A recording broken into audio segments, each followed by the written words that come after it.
We're going in depth right now on the very topic of emotional labor with the owner and director of Calm Pittsburgh, Dana Kirkpatrick, and certified marriage and family therapist, Charmaine Ensinger. Thank you both for being here to talk about this. Thank you so much. I think in any relationship, you kind of have to find your way, and sometimes these things can happen.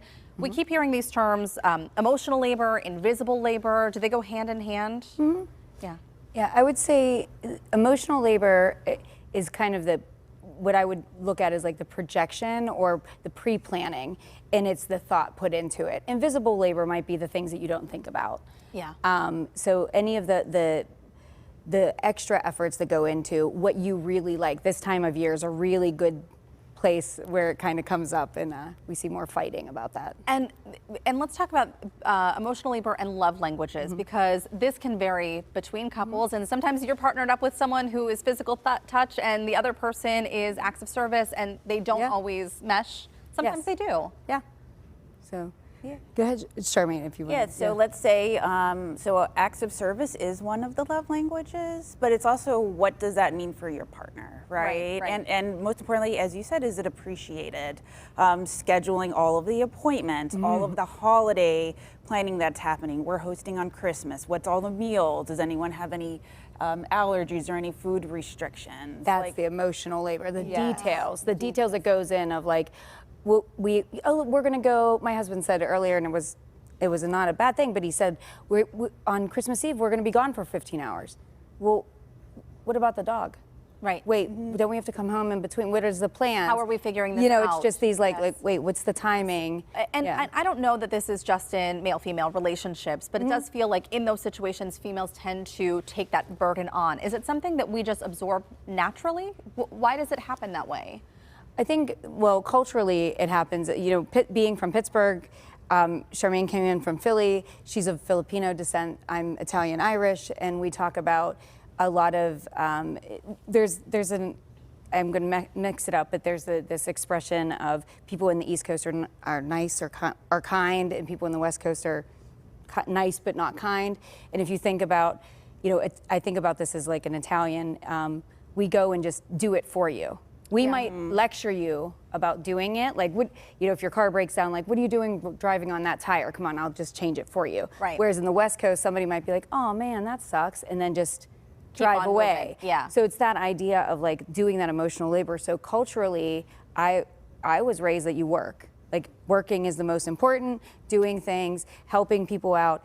Now, it wasn't necessarily gendered. In the Italian, there's a lot of, gendered in the sense of like women do a lot of the work, but it's more there's a lot of verbal stuff going on too. There's more activity, whereas I know in other cultures it's a little bit different. Yeah, right. And if you look at with the generations, because I'm a family therapist, a lot of it was like the guy would go to work, the female would take care of the household. But then what happens when you have a household where both parents are working full time? Well, and that is, I mean, that is the case in most households now. And I don't know the percentages to speak on that 100%, but I feel like more and more that is just what we see. Yes, both people in the household are working, and yet women still seem to take on the emotional labor of the household. Yeah, because that's what was modeled from us, from our parents, which is usually like a single parent would work, right? In same-sex couples, it happens too, and that's where you see a cultural breakdown.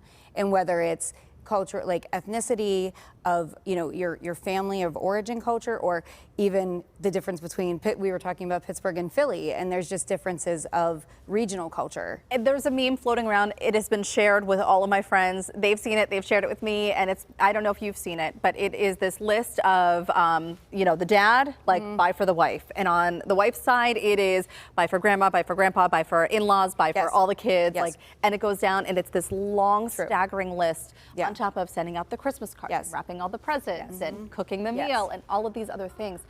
We take it on, some of it brings us joy, but how do we change that? How do we ask more? Well, being specific, right? Yeah, letting so a lot of the couples that I work with, we actually, I know it sounds silly, but we're like, we're gonna do a chore chart now. I love this.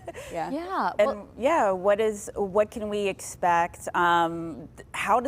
We do a session, how does the household run day to day, hour to hour?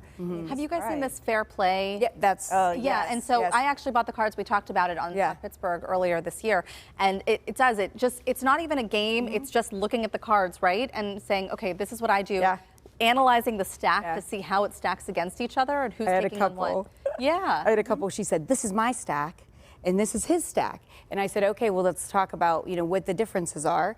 And there's also these other parts where I pointed this out to them. Is I see it play out in my marriage when I was sick. Is my husband really does do a lot of the emotional labor and had to. Yeah. And he gets like extreme compliments for doing those things. Or the other thing we see with is, men get called names if they want to be involved in planning. If they want to be involved in wedding planning, they get labeled a groomzilla. But so it's this interesting of like, we have to open up some of the other emotional labor and then talk about what our needs are to help them. I'm so glad that you brought that up too, because I think, when we talk about, we've learned this from our own mothers and grandmothers. I do think on the other side, men have also learned from their fathers and grandfathers. Absolutely. I mean, my husband's dad never changed a single diaper. Yeah. My husband changed probably more than I did because, he was home more while I was working 5 days a week. So I think that there is room for change that's happening. It's just... It is. People have to have the discussions of, even silly things like the dishwasher. I despise loading it because I don't like dirty stuff, but I don't mind emptying it. My husband hates organizing. So it was a silly conversation of like, oh, you don't mind doing this. But bringing up that list that you said, I think the difficult thing is, even in that situation where if say the man in that situation said, I'll do all of it. I'll take the list. I don't think that would solve the problem, right? Because the problem is the emotional labor, not just thinking of the gifts. Well, yes. Yes. Oh gosh, I could go on and on. I could go on and on. Thank you so much for coming on and talking about all of this today. Okay. It's really great. Thank you. Thank you. And if you would like to take a session with Dana or Charmaine or one of the other therapists at Calm Pittsburgh, they have locations in both Lawrenceville and Monroeville. They also offer virtual therapy sessions. We'll have more information on our website, kdka.com/talkpittsburgh.